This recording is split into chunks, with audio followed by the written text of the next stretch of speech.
So this is going to be a historical talk, a very brief one, on the history of Christian fundamentalism. This is not really a sermon. It's not a religious Periscope, although we'll bring some of that in. I am a Christian. I'm also a student of history. Most of this is going to be just focused on the history that we know from this period, this movement we call Christian fundamentalism. So just to give you a heads up, I am, like I said, I'm Chris Ross. I blog at 21centuries.com. And this is supposed to be a 15-minute talk on the history of Christian fundamentalism, and I'm going to try to keep it under 15 minutes. I would just ask, maybe we'll save questions for after that 15 minutes. If you have questions and you want to stick around, then I'll do some interaction with you guys. And but because we're short on time, we'll try to keep it there. All right. What else did I need to mention? If you stay to the end, there's a little surprise. I'll say a little surprise, but there's a little treat for anybody who likes history. Something I'm eager to show you guys.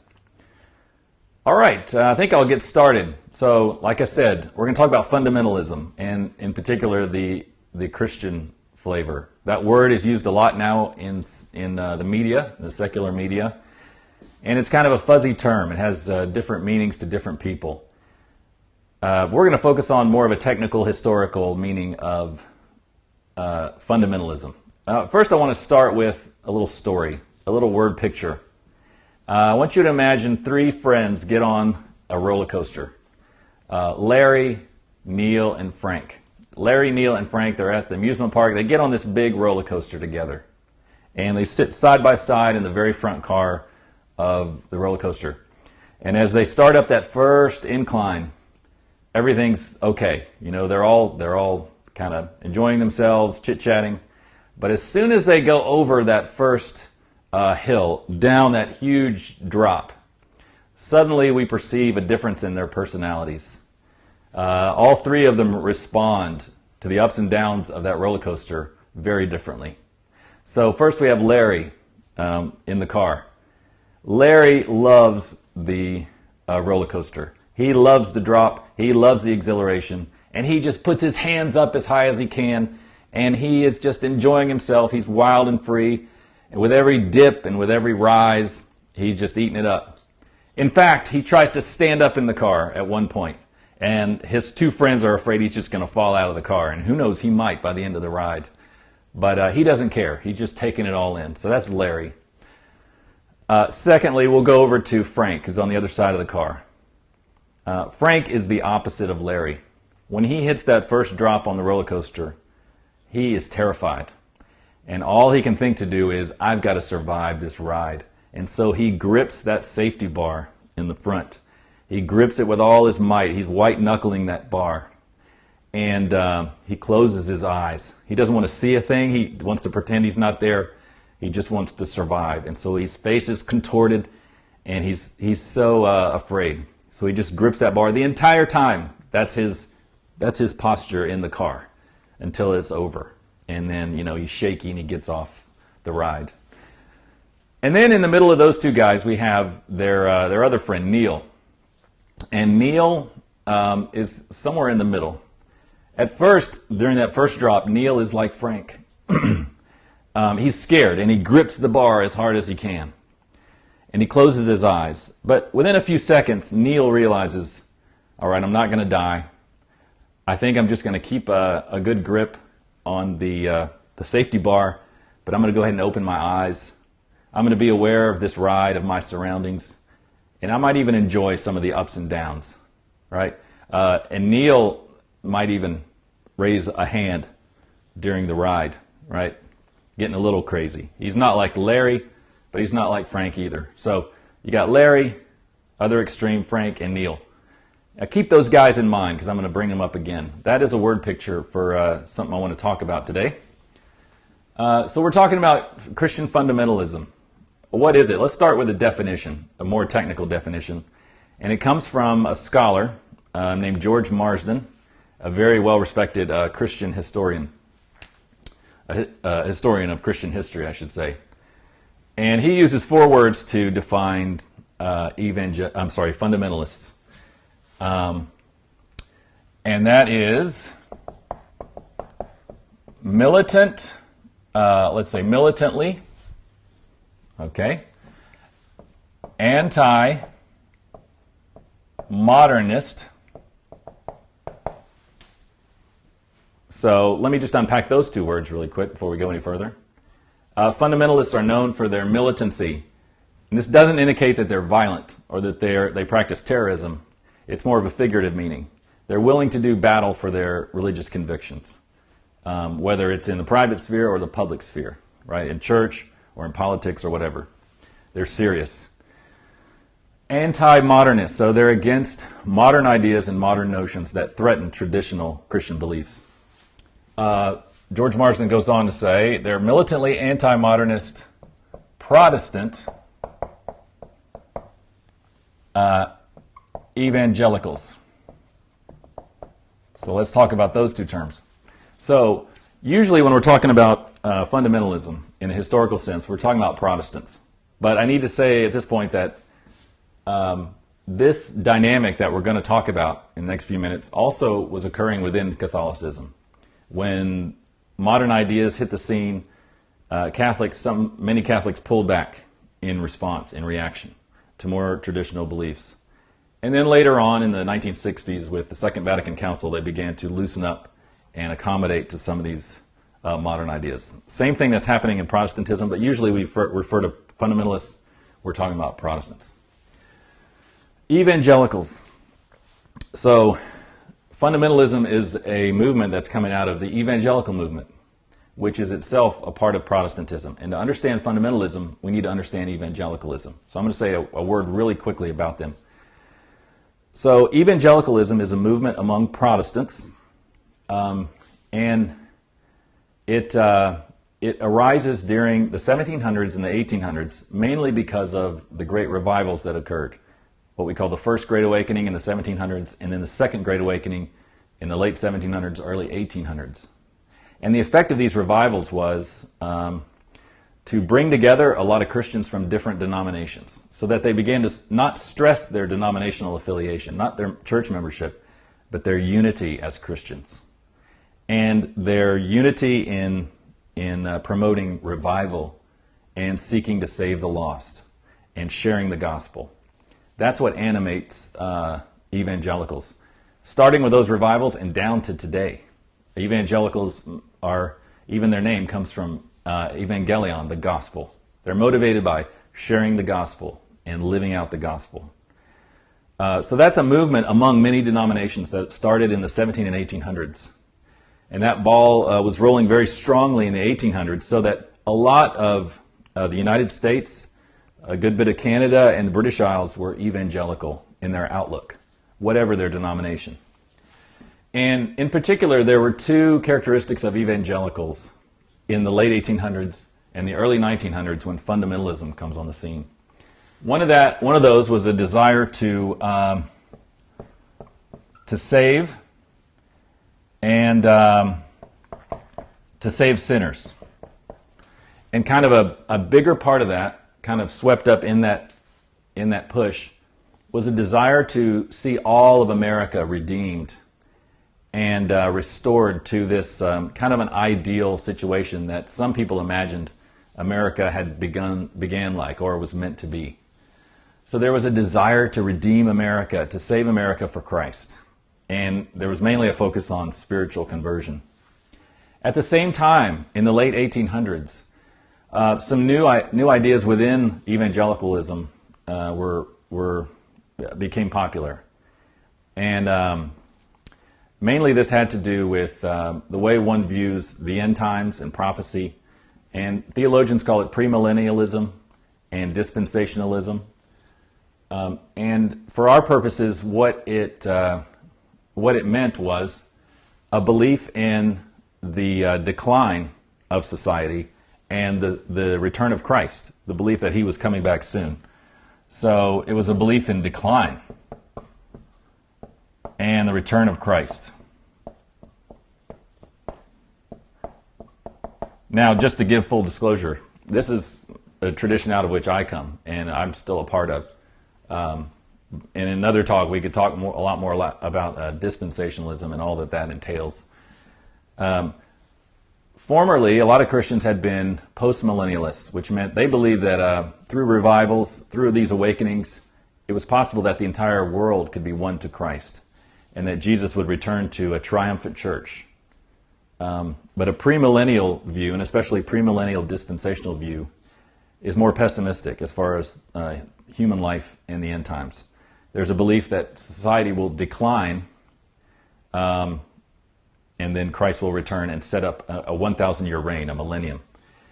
And evangelicals began to look for signs in the late 1800s and early 1900s for the end times, the coming of the end times, and they began to apply things that were happening in politics and in the world with prophecies in the Bible. This is something we're used to today with books like Left Behind, prophecy conferences, things like that. Now, if you look, this is kind of there's a tension between these two. And this tension has stayed with evangelicals to today. On one hand, there's this hope that we can redeem our nation, whatever our nation is, but mainly this is occurring in America, that we can redeem our nation for Christ, and that there's hope, there's still time, there may be revival.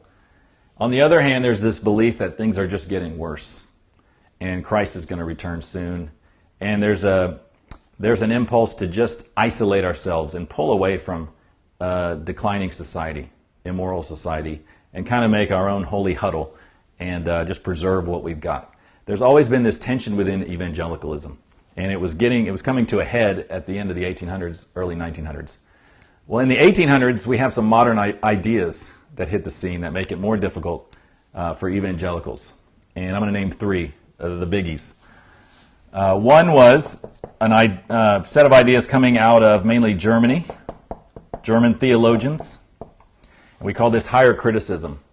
And in a nutshell, it is the idea that you should approach the Bible the same way you would approach any other book from the ancient past. And in particular, it's a way of approaching the Bible that doubts the supernatural, that doubts the miraculous in the Bible. So if you wouldn't believe a miracle if you read it in some other ancient book, then you shouldn't believe the miracles that you read about in the New Testament. It was that attitude that frightened a lot of evangelicals and that they rejected. Another big modern idea that threatened evangelicals was Darwinism. And Darwin's Origin of Species comes out in 1859. And we still have this conflict today in the church, right? So the threat of Darwinism to many evangelicals was that it made God seem unnecessary in the whole equation of creation. If we already figured out a mechanism by which all of life developed, we don't need God in the picture. Now, if you study the theory of evolution very closely, you realize there's nothing really inherent in evolution that says anything about God, that says whether God's involved or God's not involved in nature. But that was the threat that many evangelicals felt in Darwinism. And, there's other ideas that are packaged into Darwinism that threaten a lot of people of faith. It's an alternative version of, the origins of humans, different from a literal reading of the early books of the Old Testament, especially Genesis 1 and 2. So Darwinism. And then a third idea I want to mention, you might not see immediately why this would be a problem. So evangelicals in the 1800s were accused of focusing so much on spiritual conversion that they neglected the needs of the poor who were coming more and more into the cities. The 1800s is the century of the Industrial Revolution, when there's this gigantic shift in humanity from most people living in rural areas to most people living in the cities. And many evangelicals were involved in social justice issues, helping the poor, starting soup kitchens, these kinds of things. But towards the end of the 1800s, there's something to be said for this accusation. In all the evangelicals' emphasis on revival and saving lost souls, one could say they did begin to neglect issues of social justice, helping the physical needs of people to some degree. And sometimes they did so very overtly. One person in particular, Dwight L. Moody, the great preacher, gospel preacher, he said very blatantly, the time is short here on earth. We need to focus on saving souls. And while we need to help the physical needs of folks, that's a secondary objective. So a lot of evangelicals saw an emphasis on social justice issues as a threat to the gospel-centered nature of the faith. And I think it's unfortunate, but a lot of them did neglect those social justice issues more and more during the late 1800s and the early 1900s. If for no other reason, because it was associated in their minds with modernity and these more liberal, theologically liberal Christians. There was a strong movement among theologically liberal Christians to focus on social justice and to neglect spiritual conversion. So that brings me back to our little word picture, okay? That little goofy picture I gave you at the beginning of the guys on the roller coaster. So you may have figured out already, Larry, the guy who's happy to put his arms up, he represents the theological liberal. And that was someone during this time who saw these changes occurring in society and these new ideas and just embraced them. So the roller coaster represents, these new challenges, these new modern changes. Larry's the guy, the theological liberal. He just embraces these things, Darwinism, higher criticism. He agrees, there's nothing miraculous about Scripture. And he either leaves the church altogether or he stays in the church and he continues to practice a sort of Christian faith that doesn't believe in miracles or the resurrection or things like that. That's why you're afraid he's just going to fly out of the car, right? Can you still consider him a Christian? It's questionable. Fundamentalists are represented by Frank. All right. Can you blame Frank for wanting to survive the ride? Not really. He's holding very tightly onto the bar.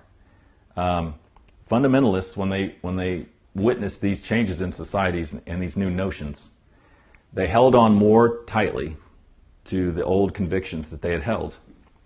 Now, one accusation of fundamentalists is that their approach to the faith is new. And I don't think that's really accurate. It's not so much that they were new, it's that they were maybe behaving differently because they felt threatened. But really they were just affirming beliefs that had always been affirmed, or for a long time had been affirmed by Protestant evangelicals. It's just that they were affirming them with more vigor and in a more defensive posture because they feel threatened. So that's Frank. And we'll get to Neil in a minute. He's sort of the moderating guy. So how did... Wow. I realize this is going to be longer than 15 minutes. So we've already gone to 11:17. I want to let you know if you have something to go do. Of course, you're free to do that. I'm going to continue to talk about this. I think I've covered some of the basics of what Christian fundamentalism was. If you want to stick around, I'll try to finish these other points as quickly as I can, and then take questions. So thanks for coming. If you need to go. All right. So how did evangelicals respond, and what made them not just evangelicals but fundamentalists? Well, like I said, in response to some of these modern challenges, some evangelicals they identified the beliefs that they thought were most central to the faith.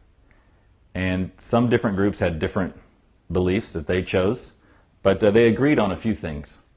And I would compare this to, imagine there's a fire, heaven forbid, there's a fire in your house, and you have about 5 minutes to get out of the house. Most of us would think of a few very valuable things in the house that we want to grab before we leave so that these things aren't destroyed. What things would you grab in your house? Well, it's a similar sort of situation for these evangelicals. They feel like they're threatened from every side with these new ideas. So they want to cling on to the things that they want to guard most carefully and most vigorously. So they focus on those views, those beliefs they feel are at the center of their faith. One example of this is a document put out by the Presbyterian General Assembly in 1910, maybe the most famous of these documents, called the 5-Point Deliverance. And there were 5 beliefs that they clung to in the face of this modern onslaught. One was inerrancy. And this is the idea that the Bible doesn't have any errors. That is true, that there's no contradictions in it, contrary to what some were saying about the Bible. They affirmed the virgin birth of Christ. Of course, that's a miracle that many liberals and moderns are now denying. Likewise, they affirmed substitutionary atonement. A lot of T's in there. Substitutionary atonement. All right, the fact that Christ died on our behalf for our sins to save us. They affirmed the bodily resurrection of Christ, an important miracle. Right? Paul says if we don't have the resurrection, we don't have salvation. Right? Everything falls apart. And finally, they affirmed the miracles of Christ in this document, a 5-point deliverance. So you see what beliefs they feel they must guard most vehemently.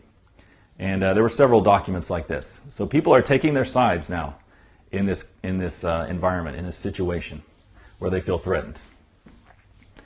Between 1910 and 1915, a group of books full of essays by various ministers, pastors, Bible scholars were written, collected, published, and sent out free of charge. And this was called the Fundamentals. And this is one of the sources for this word, fundamentalist. These were groups of essays, like I said, by various scholars and ministers, defending the key beliefs, the traditional beliefs of the church, Protestant evangelicals. So they addressed, Darwinism and higher criticism. They even addressed some issues like socialism. There's sort of a mild critique of socialism and communism in these books. And there were two wealthy California millionaires who wanted to promote traditional beliefs. And so they funded this project and printed 3 million of these 12-volume sets of books and sent them out to university faculty, to ministers, preachers, schools all over the United States. And they were called the Fundamentals, published between 1910 and 1915. In 1920, a Baptist minister and the editor of a journal called the Watchman Examiner will he's the one that coins the term fundamentalist. Curtis Lee Laws was his name, fundamentalist. All right, that's where we get the word. And this is how Curtis Lee Laws defined a fundamentalist. By the way, he considered himself a fundamentalist as well. He said, fundamentalists are those, quote, who still cling to the fundamentals and who mean to do battle royale for the faith. So the idea is the fundamentals of the faith, the fundamental doctrines of the faith are what fundamentalists want to affirm. Notice as well that in the beginning, this is a positive term for evangelicals. They say, yeah, I'm a fundamentalist. I want to hold on to the fundamentals of the faith. And, of course, there will be a stigma attached to this word over time because of the way fundamentalists are portrayed in public, in the media, and other things. What were the effects of this fundamentalist movement? I'm just going to mention a couple. There were several church splits, as you might imagine. People that wanted to be more like Larry and people that wanted to be more like Frank. People that wanted to embrace new ideas, people that wanted to reject new ideas. So there were church splits, and particularly among the Presbyterians and the Baptists. They were the most prominent splits, although that was not the only place that there were splits. So the Presbyterian Assembly in the north, there was a group that broke off and formed the General Association of Regular Baptists churches. Similar things happened among the Baptists. At Princeton Theological Seminary, there was a rift, there was a split, and several faculty left. who were fundamentalists, and some of them were forced to leave, and they went and formed Westminster Theological Seminary as a more evangelical and a fundamentalist seminary. Okay, so there was church splits. Another effect was, and this is where it becomes a little more negative and a little more unfortunate in my eyes, there was a rejection of anything modern by some fundamentalists. Down through the 30s, 1940s, 50s, 60s. Some fundamentalists began to associate anything modern with evil, with, again, the decline of society, something that we should guard against. And this included even desegregation, treating blacks the same as whites.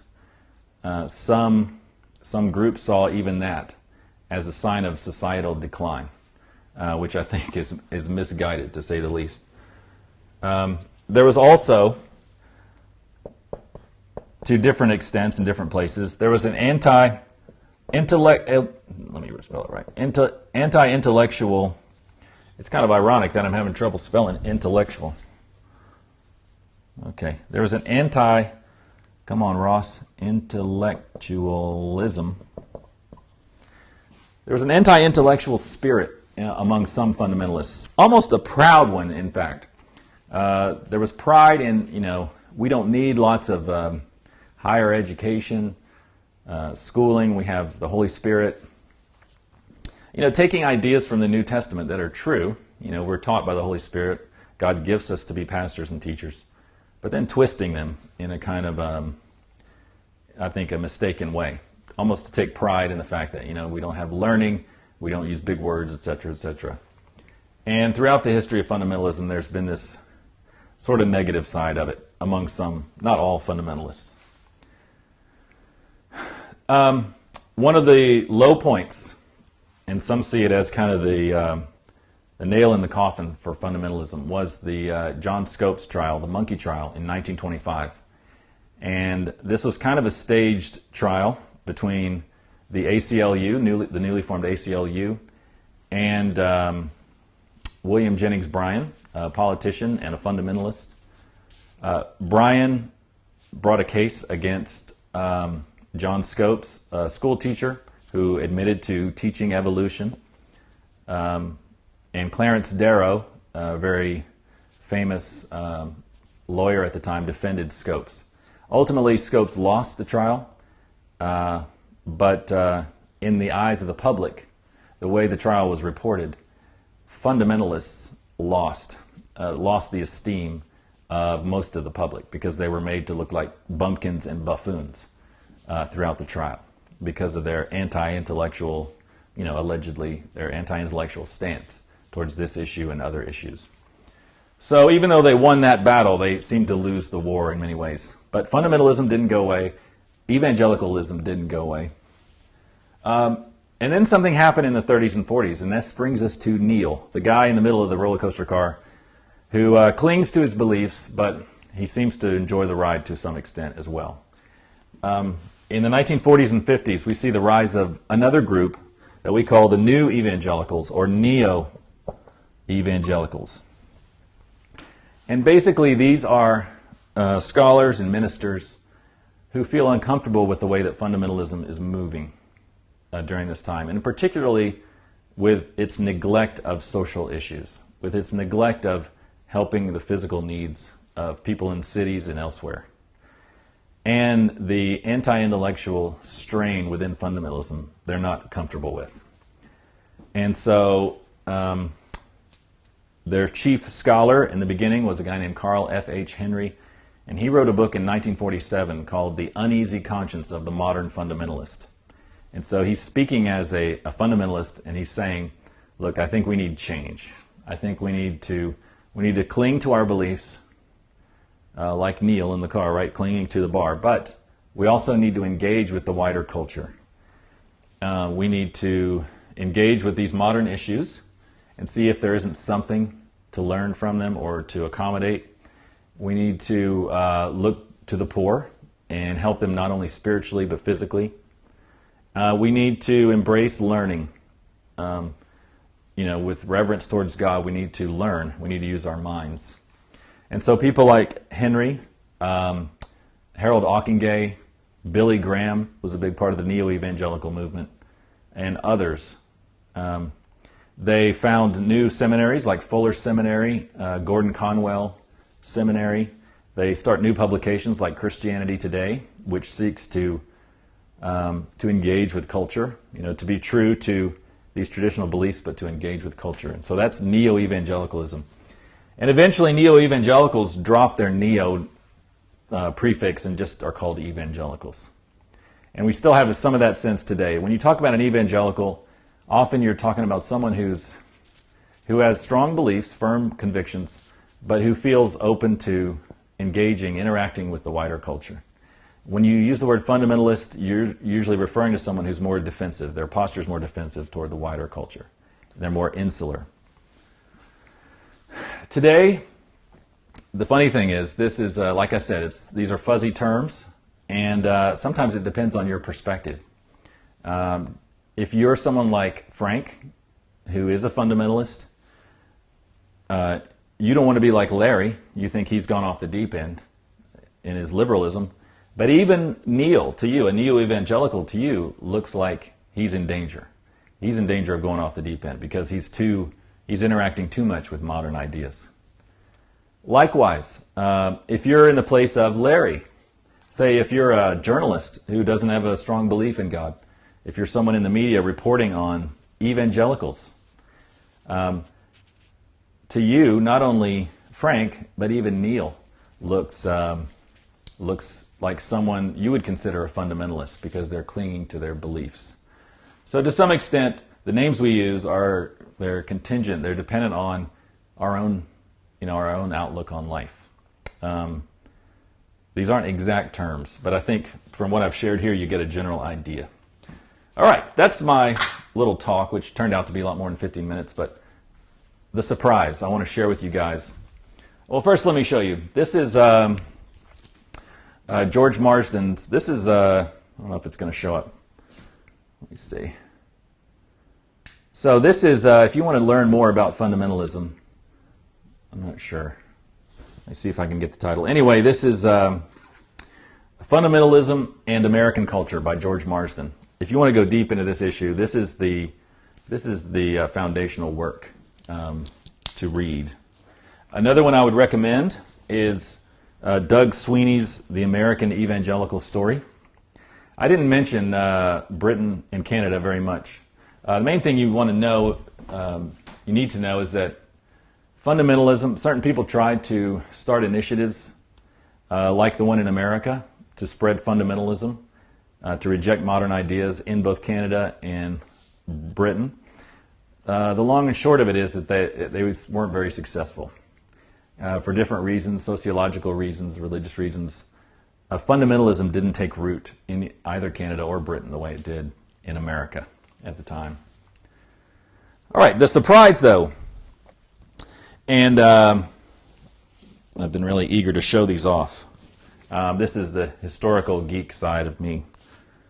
I actually found a copy of the Fundamentals on eBay last year. And they weren't too expensive, about $80, right? Most people in their right mind wouldn't spend $80 on old books, but these are the Fundamentals. These are the 12 volumes that were sent out free of charge between 1910 and 1915. These are the 12 volumes containing various essays defending the faith against these modern ideas. And, they have that old library smell. I was kind of surprised when I got them. I imagined, a thick, hardbound, leather-bound volume. They're really small. They're like little handbooks, you can see.